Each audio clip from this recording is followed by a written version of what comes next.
Death. It's the one certainty that shadows every life. No matter how far we run, no matter how high we rise, there will come a day when our final breath leaves us. For some, death is a wall, the end of everything. For others, it's a doorway, the beginning of something greater. Philosophers, mystics, and poets have wrestled with this question for thousands of years. What happens after we die?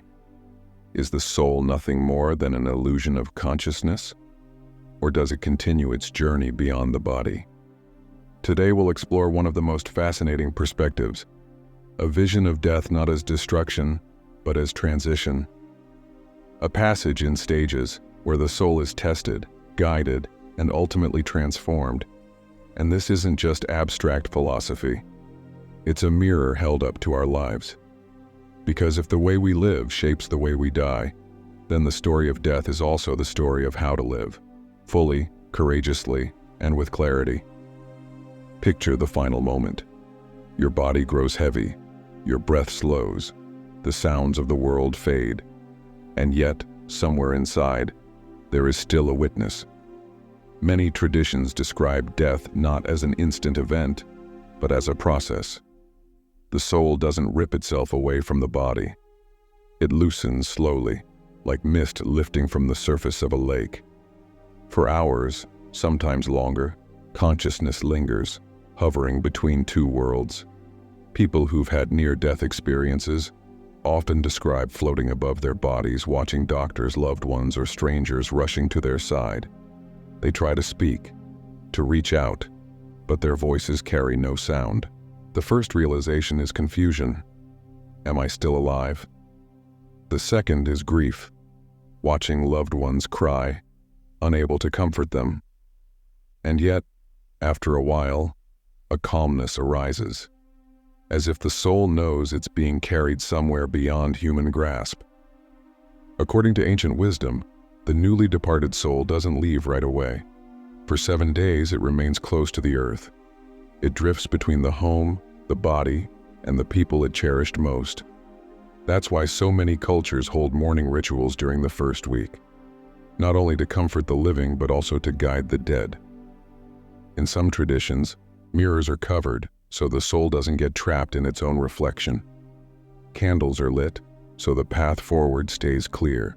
During these days, the soul feels everything: the sorrow of the grieving, the prayers spoken, even the silence between words.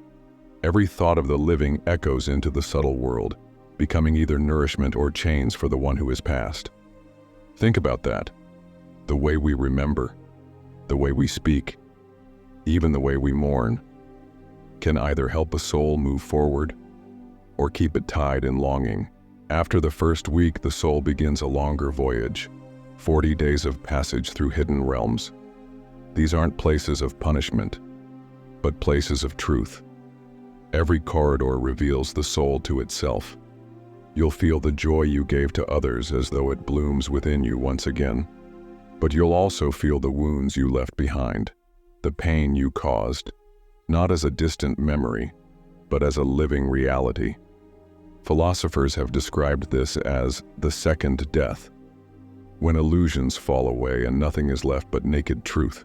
There's no judge handing down verdicts, only the undeniable presence of your own deeds. On the 40th day, the soul stands at a threshold. Will it rise into higher realms of light, or remain bound to the pull of earth, tethered by unfinished business and attachments? This is why so many cultures honor the 40th day with prayers, offerings, and remembrance. It isn't superstition. It's an act of love, a final gift to help the soul take flight. Ancient texts describe something extraordinary. At death, doorways open. Some lead upward into radiant dimensions, others downward into shadow. Guides appear, ancestors, teachers, beings of light. They reach out their hands, whispering comfort, inviting the soul forward. But there are also darker entities born of fear, anger, and greed, pulling the soul into realms of confusion. Which guides appear depends on the soul itself. A life lived in love resonates with light. A life ruled by fear attracts shadows. This is why the art of dying can't be separated from the art of living. To die peacefully, we must live consciously. Every act of forgiveness, every step away from hatred, every moment of awareness builds the very path we will one day walk in death. But not every soul moves forward so easily. Some remain heavy with regret, anger, or longing. Imagine someone who lived a bitter life, unable to forgive, or someone who dies with their heart tied tightly to unfinished business. Such souls often linger close to the living world, caught in loops of desire and resistance. These are the restless presences people sometimes feel, a sudden chill in a familiar room, a recurring dream of someone long gone, an invisible weight in the air. Not demons, not monsters, simply human souls unable to let go. What helps them? Around the world, traditions say the living play a crucial role. Rituals of forgiveness, offerings of flowers, prayers whispered at night. These are bridges. They don't erase the past, but they help the soul soften, accept, and continue its journey. There's wisdom here for the living, too. Every grudge we hold, every word left unsaid, every act of kindness withheld becomes weight, not just in this life, but beyond. To forgive while alive is to travel light when death comes. To heal now is to free both ourselves and those who will one day remember us. So what happens after the 40 days? Different traditions give different answers. Some say the soul rises into luminous realms, where it rests in harmony until it's ready for another life. Others describe a cycle of reincarnation, where the soul returns to earth to keep learning, refining, and remembering. Think of life as a vast school, each incarnation a new classroom. One lifetime teaches courage, another teaches patience, another teaches love through loss. The soul carries these lessons forward, not as memories of events but as qualities of being. But not all souls return quickly.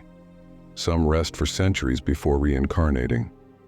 Others come back swiftly, drawn by love for those still on earth. And some transcend the cycle altogether, merging with the divine, the source, the mystery beyond names. Whether or not you believe in reincarnation, the idea carries a powerful truth. Life isn't wasted. No experience is meaningless. Every act of love, every struggle, every failure becomes part of a greater unfolding. Death isn't erasure, it's continuation. Here lies perhaps the most important lesson. The way we die is inseparable from the way we live.